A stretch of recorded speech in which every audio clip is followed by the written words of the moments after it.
শুভ 20 কিল। শুভ তো ভালো প্লেয়ার ভাই, ভালো প্লেয়াররা কিল করে। ভালো বেরোলে দুইবার ন্যাশনাল চ্যাম্পিয়ন মারবে। এই এই এই এই bro choose violence over patience. কিরে টোকাই টপন ফ্যানরা কেমন লাগতেছে এবার? দেখছো তো আরএসকে ব্লেড কি জিনিস আর ব্লেড কি পারে। ব্লেডের নাম যে শুধু ব্লেড অন ফায়ার তা না, ব্লেড আসলে একটা ফায়ার। শুনলাম ব্লেড নাকি শুভকে ট্রোল করে কথা বললো। শুভ যখন একটা ইউটিউবে ইন্টারভিউ দেয়, যে ইন্টারভিউটা নিয়েছিল সে কিন্তু বলছিল যে বাংলাদেশের সেরা রাশারকে, তখন কিন্তু শুভ ব্লেডকে সম্মান দেখিয়ে বলছিল বাংলাদেশের সেরা রাশার হলো ব্লেড, তাও আবার নাম।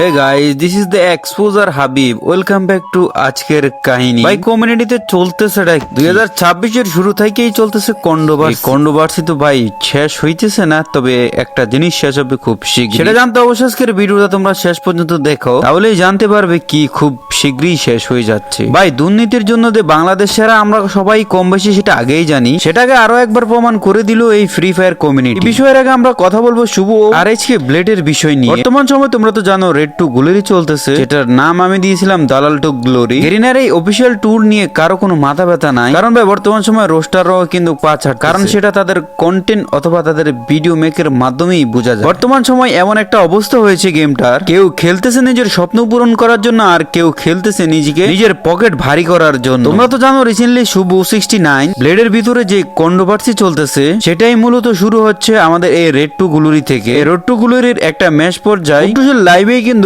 কুট্টুস একটা অডিয়েন্সের কমেন্টের রিপ্লাই করছিল, ঠিক এই সময় এই এমন এক কথা বলেছিল ব্লেড। এটা শোনার পরে শুভর ফ্যান বেসের মাঝে একটু ইগো আসে যে ব্লেড এত অহংকারী কেন। তার আগে বলে দি ভাই শুভ 69 কিন্তু সে নিজের মুখেই বলেছে যে বাংলাদেশের সবচেয়ে সেরা আশার কিন্তু হচ্ছে এই ব্লেড। সেই ক্ষেত্রে তো তোমরা বুঝতেই পারতাছো ব্লেড যে কথাটা বলেছে সেটা আসলে সিরিয়াসলি ছিল না, ফান হিসেবে ছিল। এসব বিষয় তোমরা যদি ফান হিসাবে না নিতে পারো তাহলে অডিয়েন্স এখনো তোমরা ছোট রয়েছে, কারণ ভাই কমিউনিটিতে কি ঘটে যাচ্ছে তোমরা এগুলার খবরই রাখো। খবর বা রাখবা কেমনে ভাই? যাদের খবর রাখার দরকার তারা হচ্ছে এই সময় প্র্যাঙ্ক ভিডিও লবিতে মেয়ে নিয়ে আইসা খবর লয় কুট্টুসের গার্লফ্রেন্ড আছে। বিষয়টা হচ্ছে কি অনেকদিন ধরেই কথা বলতেছি যে যাদেরকে আমরা মাথায় উঠাইতেছি তারা আসলে আমাদের পায়ের নিচে থাকার যোগ্য রাখে।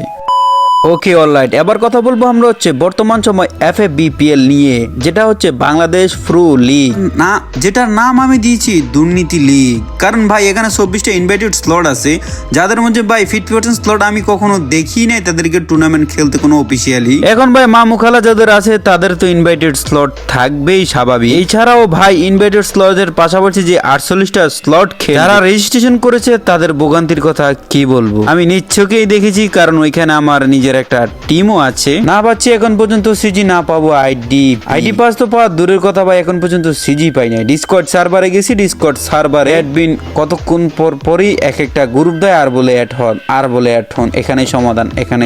এখন পর্যন্ত ভাই কোনো সমাধানই নাই। গেমের রেজিস্ট্রেশনের সময় যে জিমেলটা দিয়েছিলাম ওই জিমেল দিয়ে যদি আমি সিজির জন্য লগ ইন দিই সেটাও হয় না। হইব বা কেমনে ভাই? দুর্নীতি করে সব আগেই তো ফিল আপ করে রাখছে। তারপর হচ্ছে যাদের ম্যাচ আছে তাদেরকে আইডি পাসও দেওয়া হয়, তারা হেল্পলাইনে সাপোর্ট চাইতে গেলে একটা লিঙ্ক ধরায় দেয়, বলে এখানে জয়েন করুন।